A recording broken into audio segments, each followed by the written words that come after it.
Dear students, yesterday I uploaded one of my contents. This is my first content,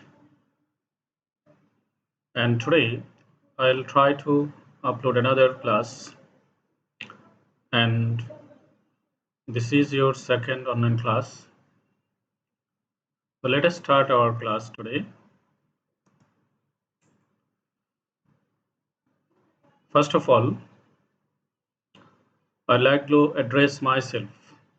You know, I am Mohammad Monir Hussain, Assistant Professor English, Bhasha Shohid Abdul Jabbar Ansar VDP School and College, Bangladesh Ansar and VDP Academy, Shafipur, Gazipur.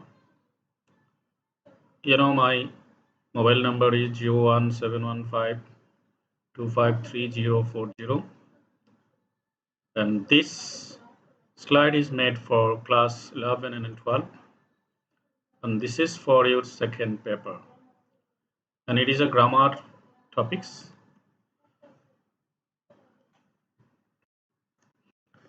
Let us see.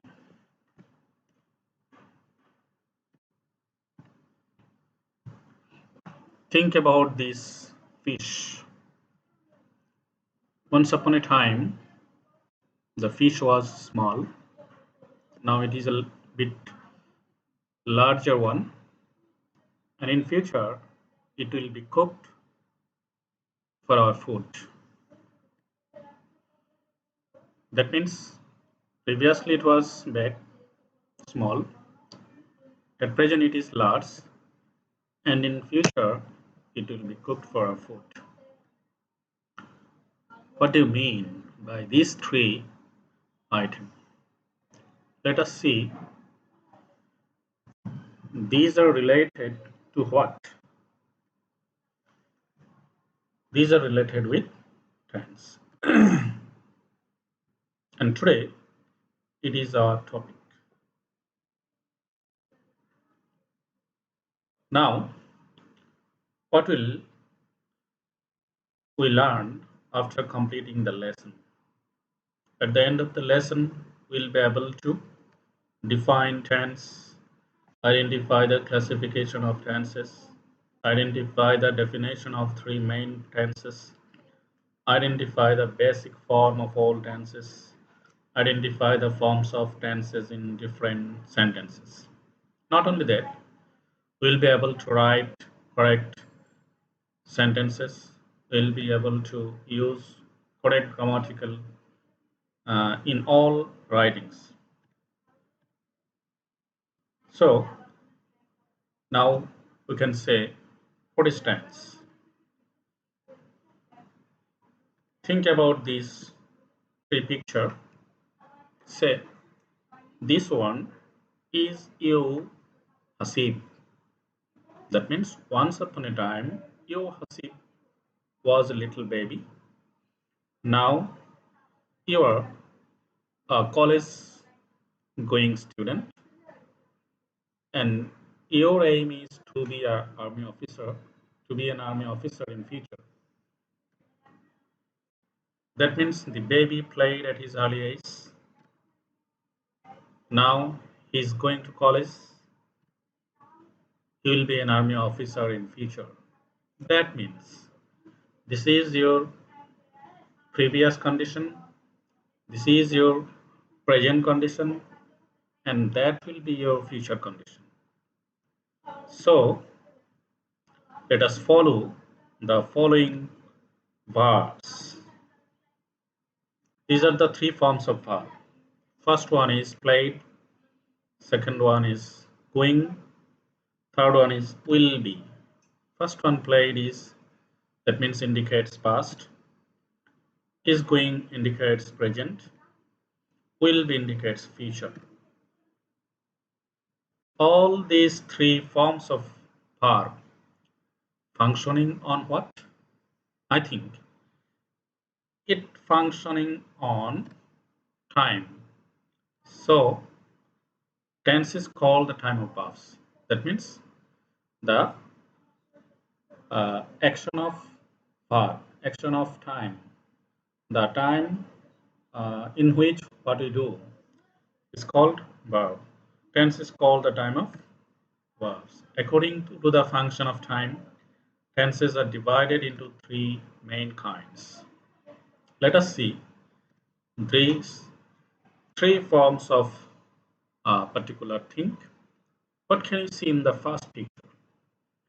This is just a plant, a sapling. You have just planted it. This is a sapling. You have just planted it. And now it is a large tree. It is a large tree.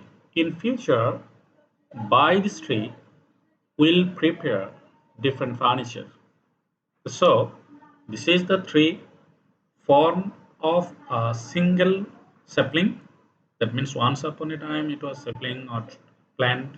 Now it is a large tree. In future, by cutting this large tree, we'll make different kinds of furniture. This was the past form. This is present form. In future, it will be. Think about the picture. If you are a student, if you are a boy of a farming family, you should know about this picture. Think this was the past form of our cultivation. We cultivated land with wooden plow and bullocks. This cultivated is the past form. So the verb that indicates something past is called a past tense. So whatever we have done, whatever we did in the future past, nothing else is present, is called past. Think about this picture about cultivation. Now we are not using bullocks or carts. Now we are plowing, we are cultivating our lands with tractor. We cultivate our lands with tractor now. That means cultivate is the present form of a verb. So the verb that indicates something present is called a present tense. That means whatever we are doing now, whatever we do now, whatever we do at present is called present. Think about this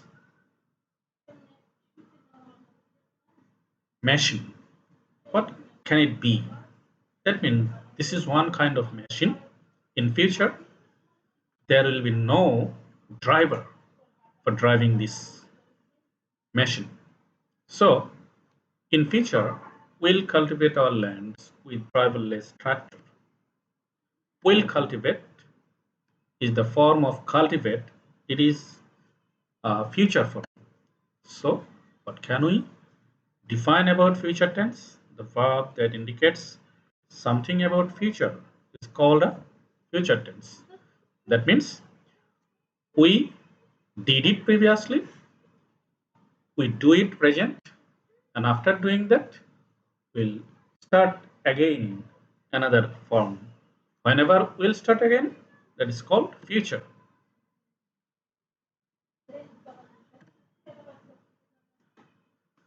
So let us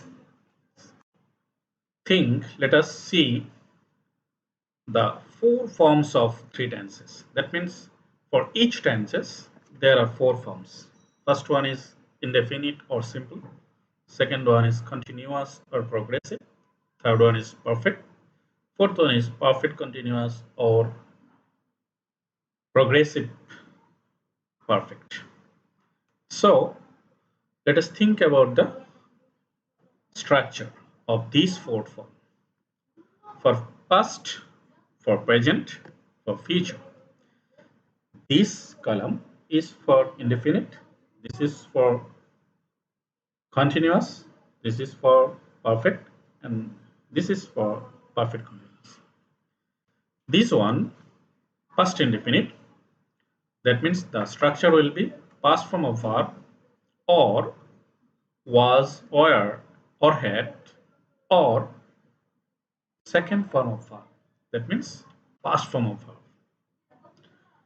Think about present indefinite, present form of verb, or am, is, are, or have, has, or present form of verb, or E or S with the present form of verb.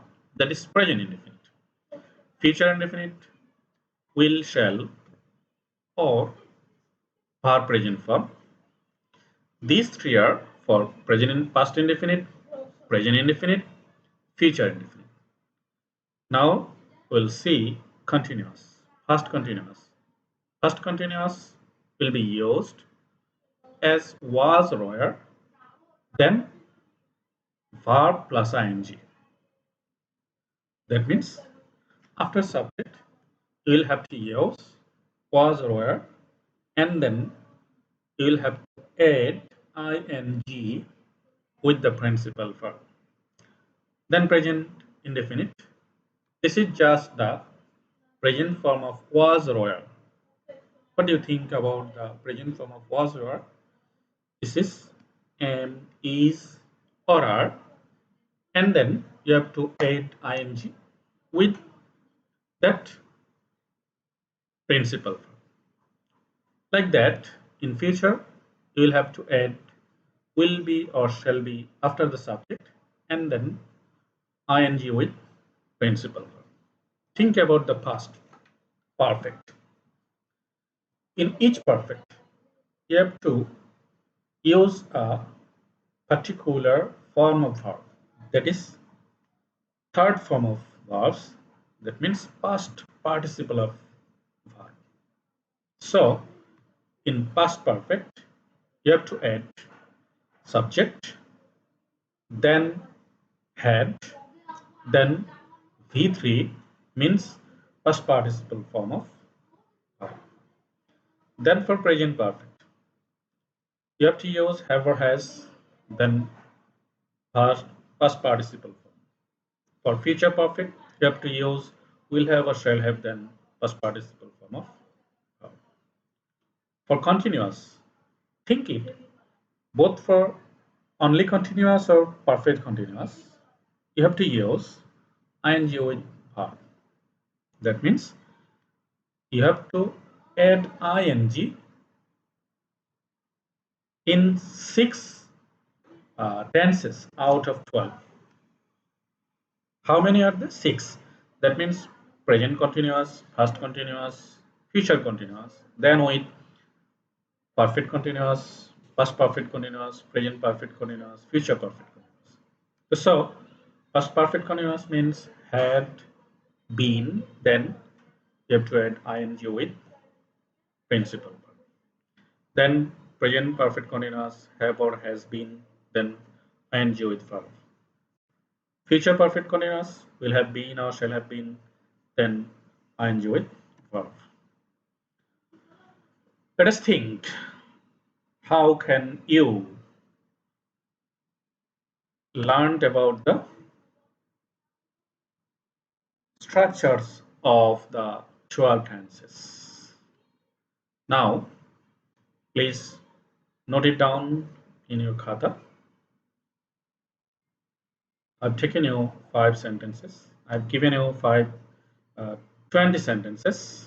You'll please identify the name and forms of the tenses. Name and forms of the tenses. That means you have to write down the field looks very charming.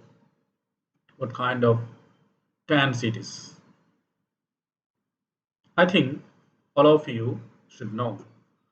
The field looks, subject, then look with as, then extension, so it is present continuous. There was a heart in the corner of the field. This one, once upon a time, was is used here. That means in the past, so it is past indefinite. So you have to write down all the name and forms of the tenses of the 10 sentences. Thank you very much. In my next content, I'll try to give you in detail information. Thank you, everybody. Thank you very much.